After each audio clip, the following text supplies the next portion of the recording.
Good afternoon. Welcome once again to the Gain Line as the days tick down to Saturday's Rugby World Cup final. Plenty on the agenda with the officials for the final two matches named overnight and a Wales team announcement also looming. Here to talk us through all that are rugby correspondents Simon Thomas and Andy Howell. As always, we want your comments and questions, so please do get them in and the guys will get round to answering them. Let's start then, chaps, with that big announcement overnight from World Rugby. The officials named for the final. Jerome Garces will take charge of the final. Nigel Owens not considered, it turns out, because of an injury. Yeah, unfortunately Nigel's picked up a calf injury which ruled him out of contention for the tournament. It's such a shame really, because what would World Rugby have done if they were picking the final referee on performances through the tournament? Surely he would have had the job. But of course he refereed the last World Cup final, so the politics of it, that means Garces would have got it anyway. And of course Garces has had a lot of stick about some of his decisions during Wales' 1916 semi-final defeat against South Africa. And if he referees the breakdown like he did last weekend as a free-for-all, it could actually kill the final as a spectacle. Yeah, okay, let's frame it with a question from Barry Crompton on Twitter, actually. Simon, he says, do you feel the World Cup final could now be talked about for refereeing mistakes rather than the rugby played, considering the fourth choice ref is in charge? I don't know, that's a little harsh on Jerome. Yeah, well, I mean, as Andy says with the breakdown, and suitably for a Frenchman, it's very laissez-faire. Things go on, things happen. It can be a bit of a mess out there with him. And in fairness, you look at the two pivotal decisions that decided the game of the weekend. We looked at them both in detail, and they were both questionable calls. Both the penalty against Alwyn Jones for holding on looked like that Elliot Dee was taken out off the ball, prevented from clearing out. And then the maul decision, pretty clear that Vermeulen fell over and came out of the maul, and then Rhys Carrier then fell over his legs, not his fault, and that was the person penalised. So, you're going into the situation where a guy's made a couple of mistakes by the look of it, has now got the final. I mean, I think he would have got the final anyway, even if Nigel had been available. But I think Nigel would have been the assistant ref, an experienced hand, perhaps with Poit on the other side, giving sort of a bit of guidance. But Nigel now gets to put his feet up and watch the final with a couple of sherries or whatever Nigel fancies for at the table. And we should mention, of course, the Wales game on Friday against New Zealand. Wayne Barnes will referee that, his final game, probably the unluckiest man in England, because he would have got the final, we think, if England hadn't been there.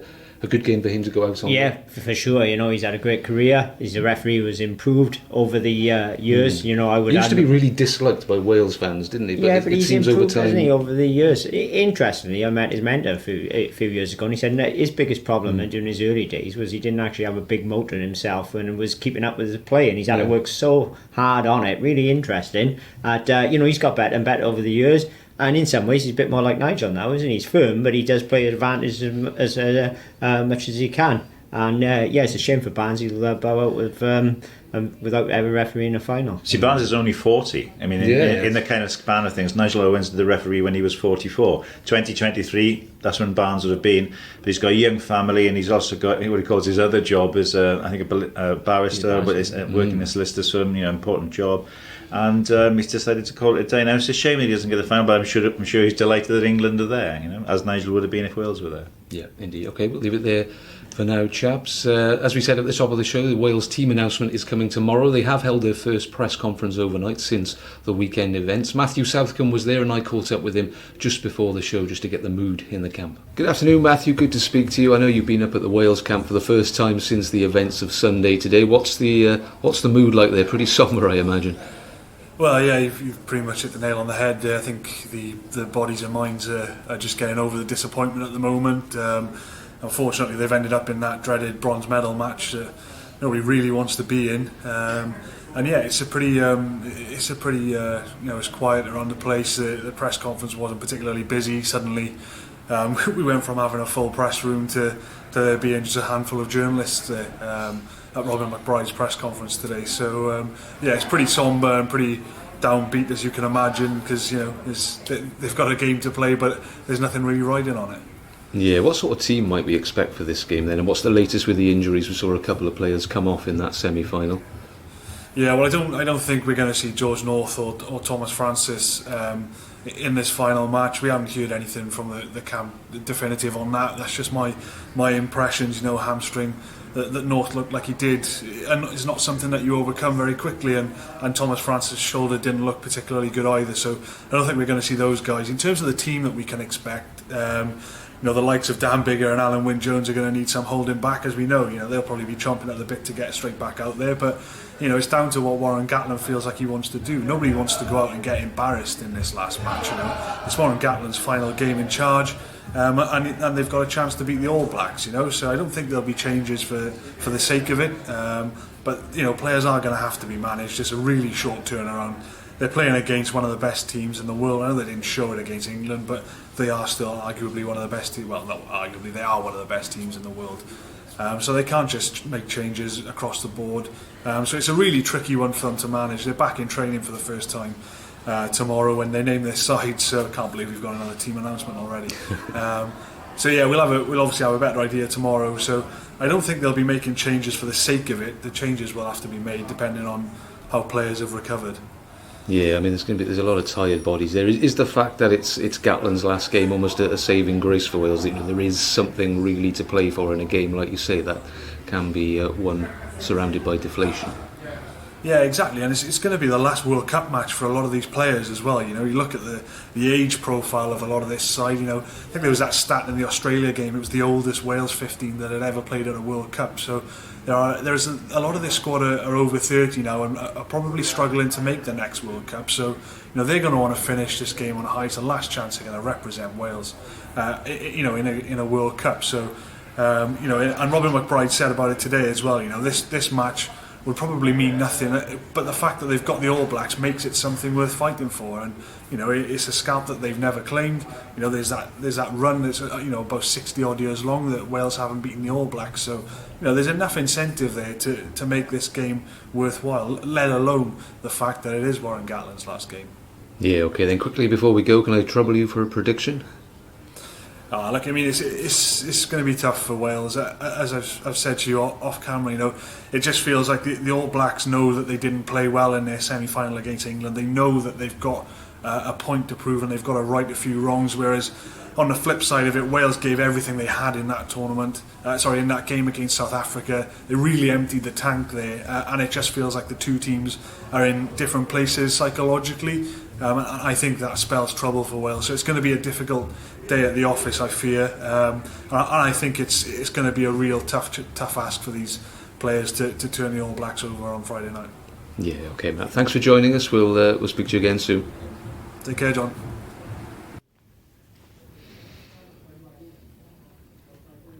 Andy, that team announcement coming at 3 o'clock in the morning tomorrow. No doubt you'll be getting up to share your thoughts with us. Some chance. You serious, John, and leave that to Simon. Oh, leave that to Simon. Fair enough. As Matt mentioned there, and as we knew really, George North and Thomas Francis highly unlikely to be involved. Who comes in for them?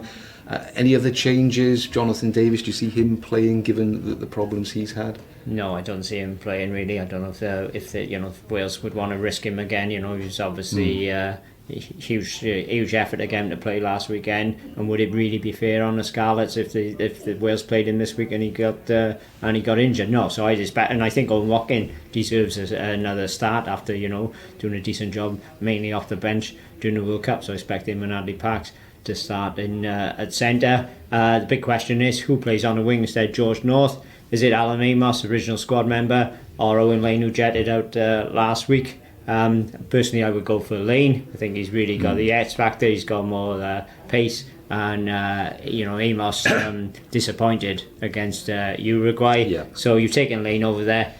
Might as well let's have a look at him on the international stage, because he could be the future in the Wales team, either on a wing or as a centre. The thing about Jonathan Davies, I think you're right. If you look, it's a contest with him and Parks, but who's the most crocked at the moment? The amount of strapping on Jonathan's leg that he had during that game. So you kind of think that he of the two is the one you potentially could do more damage to, but it would mean Parks, surely he would be the first person ever to start 7 games at a World Cup. Yeah. He's played more minutes in this tournament than anybody already, but he may have to be wheeled out for one more go. It's been an heroic effort for him to get through it, unless of course they did something off the wall, like went Watkin with either Amos and Lane in the centre when one of those two boys starting the wing. Yeah, it'd be a risk against the All Blacks. Well, everything's a risk against everything the All Blacks. Everything is a risk. I'd definitely change the half-backs as well. I'd certainly start with Thomas Williams, and I would give Patchell a go in this sort of company. Yeah, absolutely. In terms of the New Zealand team, again, that's named overnight, but plenty of suggestions in the media out there. That's going to be a strong team. There is no other way with them. But plenty of farewells. The likes of Sonny Bill likely to start. Ben Smith, Whitelock, Crotty. A lot of players. A lot on this game for them because there's a lot of emotion behind it, isn't there? Yeah, it certainly is. Keelan Reid 127 caps. Sam Whitelock's over 100, about 115. I think Ben Smith's been one of their great players. They're three superstars of New Zealand rugby. Yeah. Three greats. And I'm sure that Annie Steve answers the final match as coach. I'm sure they want to go out with a bang by running the ball from everywhere against Wales. Ryan Crotty, Sonny Bill Williams in midfield, Bowden Barrett fullback, Richie Mo'unga outside half, Ben Smith on the wing, Ricky Iona coming in. Where he started against the Lions. It could be if they go out and they really hit the straps, Wales are going to have their work cut out. Because the last time we faced them, they run us off the park with just sheer pace. Yeah, okay. Simon, before we go on to a Q&A to finish, I want to talk to you about the Welsh midfield at the 10-12 axis. We had a couple of questions yesterday which we didn't get around to, and Jonathan Davis talked about this on the weekend, about whether it is time to try something different there, maybe Rhys Patchell as an inside centre, because it's been a problem, isn't it? Yeah, Jiffy, obviously, we're talking about there rather than the starting centre who's got the bad knee. Because it does get confusion sometimes. It's a tricky one, isn't it? Because maybe 2.5 years ago, we're moving into a new era, weren't we? We are. Jamie Roberts had kind of moved to one side. Owen Williams was coming in. That was the talk of that autumn international. He was one of the pluses, played well against Australia, I think it was, in the first game. And he thought, this is the way Wales are moving. Well, for a variety of reasons, it hasn't happened. With Owen himself, he seems to have suffered on two fronts. One that you can't do much about, which is injuries. He's been very unlucky. He's currently out again with a serious knee injury.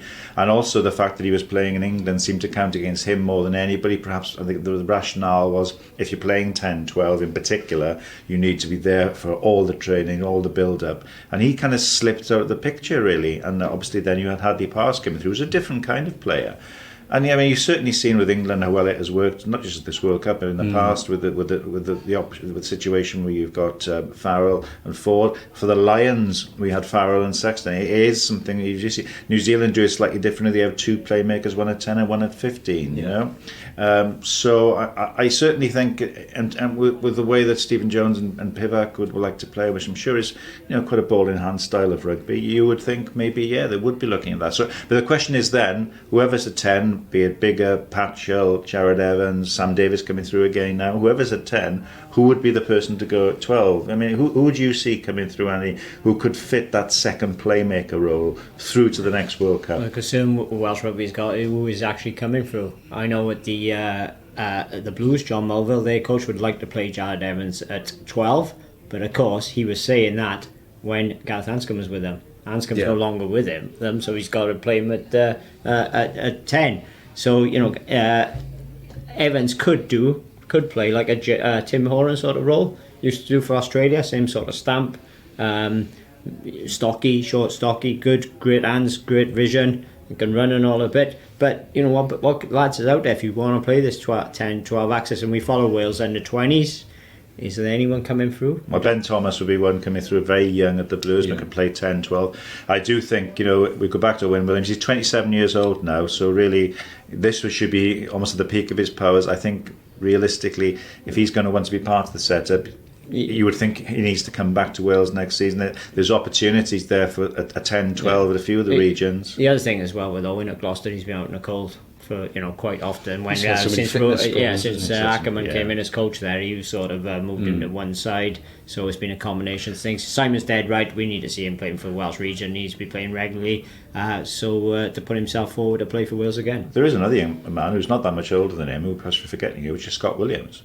I mean, the whole thing we talked about when Scott Williams was pushing on Jimmy Roberts towards the end of Jamie's time, we were saying, Scott Williams offers something more in terms of his range of passing, his decision making, but he seems to have slipped out of the phase. He's had injury issues as well. I mean, he could certainly be somebody. I mean, we feel like we're decrying Hadley Parks a little bit here. It's just that it's a different kind of option having two playmakers to having Parks, who essentially is, somebody who's done a really good job from Wales, taking contact, being strong in defence, that spin he does. It's just a question of whether Wales needs other options there. Yeah. If you've got a really creative number 10, though, you don't need so much creativity in number 12. So who's your 10 for the 23 World Cup then? We've missed, haven't we? We missed. I'm not saying we missed Garzanscombe at this World Cup. Simple as that, because he brought a lot of creativity this campaign. He's another one who may be a bit too old for the next World Cup. He's going to be about 33 then, surely. I think he's 27, 28 now. Yeah, he's in the same age bracket as Liam Williams.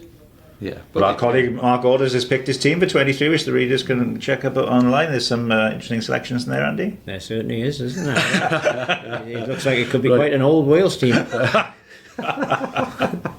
Right, let's leave that there. Everyone's entitled to their opinions, Andy, as you know. A few questions then to finish us off. Gethin Pearce, what's your view on Johnny McNichol and Willis Halaholo? Should they be considered for the national team going forward? If so, how do they fit in? Obviously, within days, I think the two of them are Halaholo already is. Nichol is going to be in a couple of days' time, because they tend, always the New Zealanders, to come over around New Zealand, end of the New Zealand season, which is November time. So 3 years ago it happened. They've both been successes, really. My view has always been the same. The rules are the rules, and you play within them, and you pick the best players available, regardless of what their background is, regardless if they were born, where they were born. If they're eligible, you pick them, right? Now this, I think, is probably going to be the last occasion where anybody's going to qualify through the 3-year rule. From now on, it's going to have to be 5 years, and that's a long old while, especially when a lot of these players who come from New Zealand probably arrive when they're 25, 26, 27. So I don't see it many times happening. So these could be two of the last it happens with. Yeah, we talked about vision and creativity at 10, 12. Well, McNichol, what a creator he is from fullback. He's been largely had a great, taken a lot of responsibility at the Scarlets, and has been one of their driving forces on the pitch, because he can see things. He's typical New Zealander, does the basics so well, knows when to run, knows when to kick, brings teammates into the game. He's going to be right in contention for a place in our Wales team. Simon's probably seen a bit more of Halaholo. Is his defence up to international Halaholo. Easy for you to say. I would say that with both Halaholo and McNichol, they're fantastic with the ball. Halaholo's great feet, McNichol's quick, he's a brilliant finisher. I think the question mark with both of them is on the other side of the ball in terms of defence. Are they going to be able to do that at international level? I certainly think McNichol will come in the equation. Pivac and Stephen Jones know all about him, and of course we do, as we are saying, there's not huge depth in the centre, so maybe they'll be involved in this Barbarians game, which is only a month away. Can you believe? Yeah, indeed. All right, let's rattle through a few more quick fire. Stephen Fuller is asking, Alan Wynne hinted that retirement is not imminent. Victor Matfield played at the last World Cup at 38. What do you think of the big man's chances of being Mark Orders' old men's team in 2023? Yeah, I certainly wouldn't write it off, because he's hoping to be round for the Lions in 2 years' time. Assuming he gets picked for the Lions, he may decide to go on. Obviously 4 years is a long time in. How old is he now, and he's 34. 34 now, so should be it's 38. It's going to be a tough ask, and it particularly depend on injuries as well. Yeah, I mean, he's going to be looked after. It's whether he can keep body and soul together. But he's been playing some of the best rugby of his life this year. So, hey, listen, you're a long time retired, and if you can keep on cracking on, certainly into that Lions. So I think probably the Lions too. If he gets to that, might be the point to say. Yeah. Fair enough. Another one here. Positive, negative, or nil. What was the impact of Stephen Jones coming into the coaching team at the 11th hour? Seems a long time ago. Yeah, I don't think it's made much difference to Rob Howley, really, because I don't think he's had enough time there. I think we'll see the Stephen Jones stamp on it when Pivac comes in as head coach. Wales did play promisingly start the World Cup with a bang against Georgia, because Stephen had only just arrived, and against Australia they did play some good stuff, but to be honest, it's fizzled out as the tournament's gone on. I think the handling's been okay. It's just, especially in the games against France and against South Africa, things just didn't get, as a team, the team just didn't function. Against France, it was just one to forget, and against South Africa, I mean, I've talked about it a lot already. I just think we were killed by a lack of quick ball. The absence of Navidi was a big factor in that, and Dutoit on their side was just an absolute menace and one-man wrecking machine, which enabled the Springboks to spread out, and it was just difficult to attack. And at the end of the day, for all the quibbles about the decisions, we were beaten by a side who were just more powerful on the day. But it'll be fascinating to see what the Stephen Jones-Pivac era looks like, not just in terms of the sort of passing and the width, but the general style of play. We've become so used to one way, haven't we? We have, yeah. It'll be really, really interesting. Let's finish then with this comment from Andrew Lewis, which takes us towards the final. He talks about English arrogance. He said he's heard lots of people talking about English arrogance today, but he says this English team to him seem anything but. What are your thoughts on that, and would you like to see them win the final on Saturday? Yeah, well, I don't think we'd be arrogant at all, in fairness to them. It's, I think they're a pretty down-to-earth bunch, and they know that they haven't done anything yet unless they win the World Cup final. I would like to see them win the World Cup because it'd be a victory for British and Irish rugby. We've got Lions coming up in 2 years' time. They'd be the bedrock of that.